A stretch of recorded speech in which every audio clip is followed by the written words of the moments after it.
Shalom, apa kabar saudara?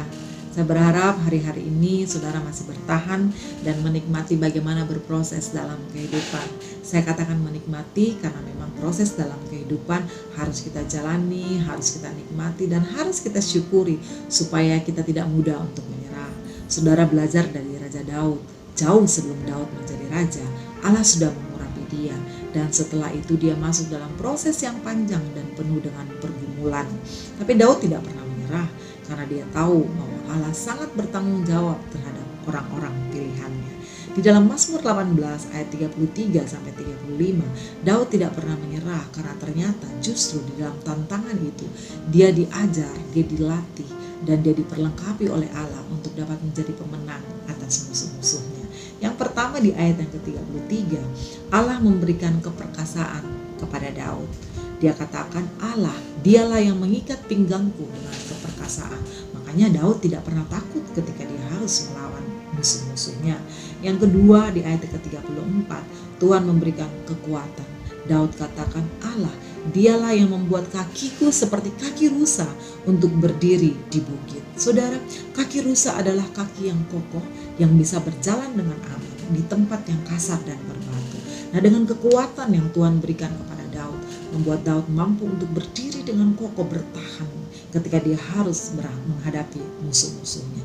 Kemudian yang ketiga lagi pemazmur katakan di ayat yang ke-35, Allah, dialah yang mengajar tanganku berperang sehingga lenganku dapat melenturkan busur tembaga. Saudara, Tuhan memberikan satu kemampuan yang baru kepada Daud.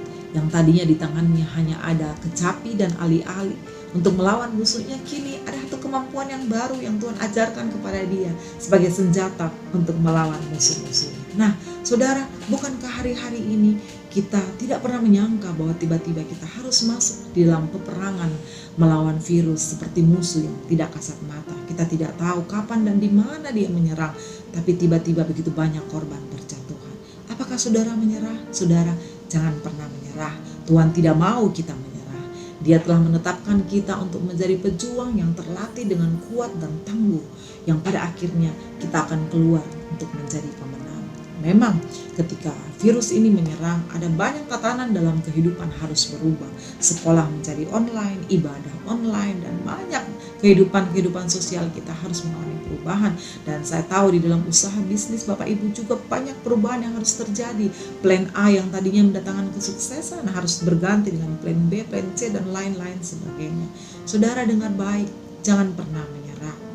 Seperti Daud, Tuhan akan memberikan kepadamu keperkasaan, Tuhan akan memberikan kepadamu kekuatan untuk engkau menghadapi setiap masalahmu.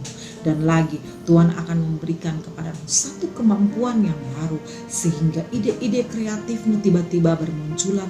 Engkau melihat ada peluang-peluang yang baru, engkau melihat ada pintu-pintu yang terbuka, ada terobosan-terobosan yang bisa engkau buat untuk membuat usahamu dan bisnismu kembali naik. Saudara, percaya bersama dengan Tuhan kita pasti akan meraih kemenangan. Saya mau berdoa buat Bapak Ibu Saudara yang mungkin hari-hari ini sudah sampai pada titik mau menyerah dan putus asa. Saya berdoa Tuhan memberikan kekuatan. Kita berdoa.